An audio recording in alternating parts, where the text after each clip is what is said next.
Sa ngalan ng Ama, Anak at ng Espiritu Santo. Amen. Magandang araw po, mahal naming Panginoon. Papuri at pasasalamat sa lahat ng biyaya na pinagkakalob mo sa amin. Linggo na naman, panahon upang kami ay kumilala, magpasalamat, magpuri at tanggapin ka sa banal na Eucharistia. Nawa Ama, ay patuloy mo kaming biyayaan at patuloy mo kaming gabayan sa pamamagitan ng iyong banal na Espiritu upang kami ay laging nakaantabay sa mga mensahe ng aming Panginoong Yesus. Lagi mo kaming gabayan, O Diyos, at patuloy po kami natatahak sa landas patungo sa iyong kaharian. Sa ngalan ng Ama, Anak, at ng Espiritu Santo. Amen.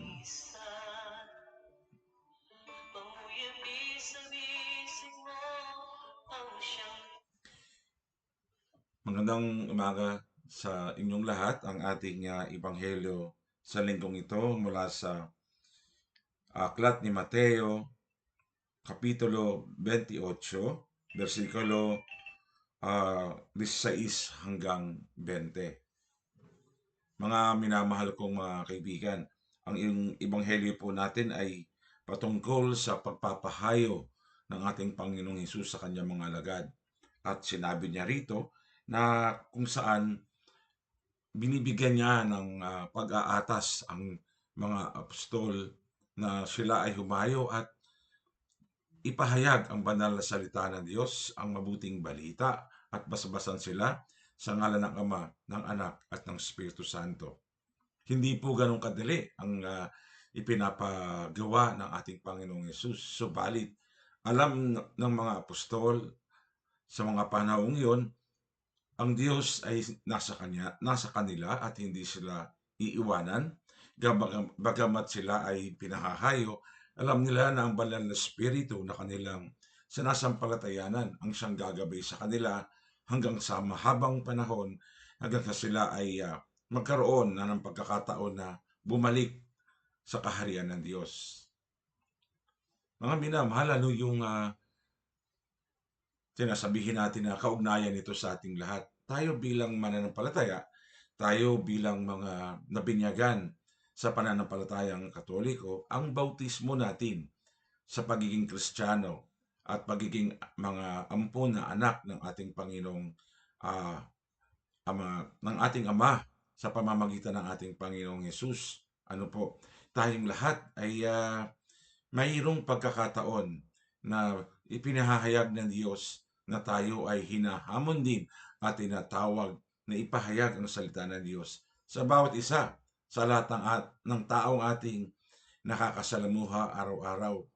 Kung kaya, siguro sasabihin mo, napakahirap naman ng gawain ito. Tama na yung magsimba, tama na yung alam ko na merong Diyos, may banal na Espiritu at may Ama. Okay na yun. Ayoko nang pumasok pa sa komplikadong buhay, lalong-lalo na sa paglilingkuran. Kaibigan, lagi nating tatandaan, hindi magiging sapat ang kilala natin ng Diyos, hindi magiging sapat ang tayo ay nabautismuhan.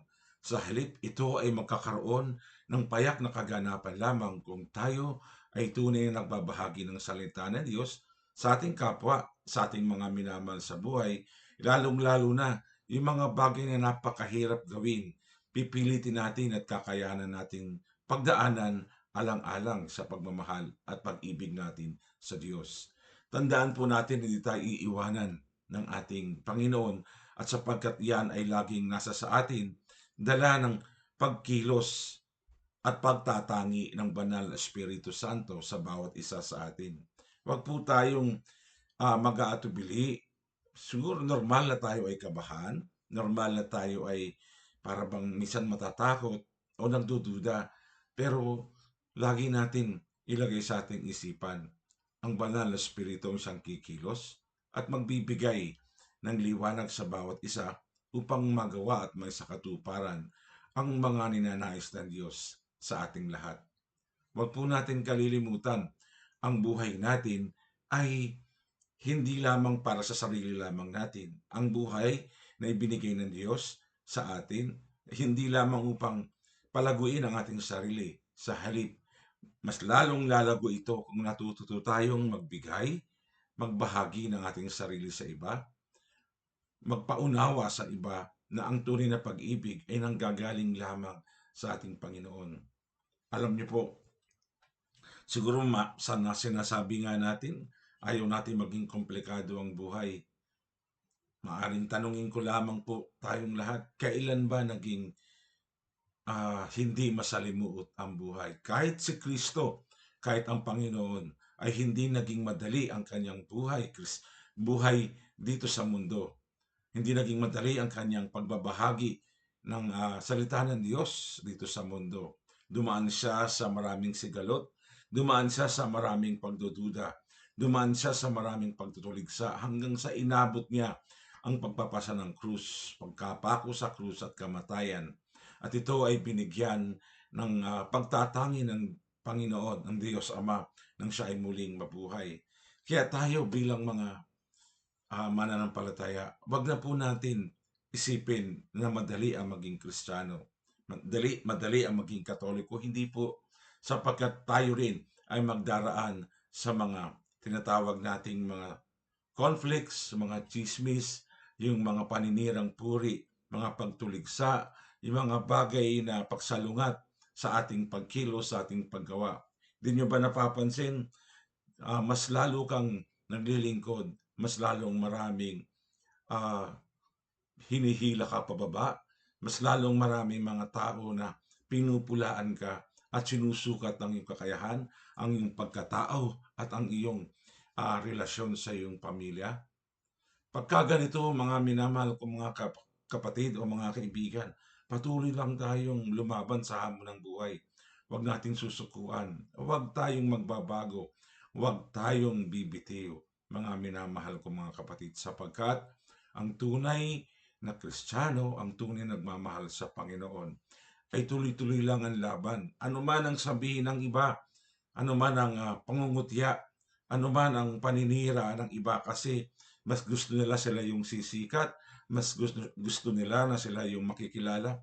Pabayaan natin, hayaan po natin, ipagdasal natin at tahimik tayo at patuloy na kumilos, magpuri at magpasalamat at maglingkod sa Panginoon.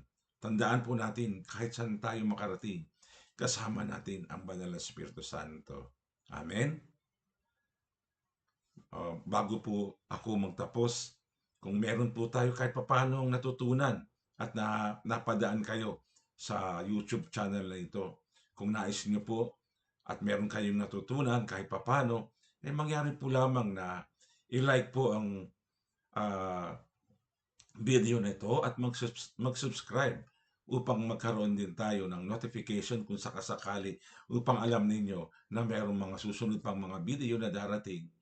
Pagpalain po tayong lahat ng ating Panginoon. Mabuhay ang Diyos sa buhay natin.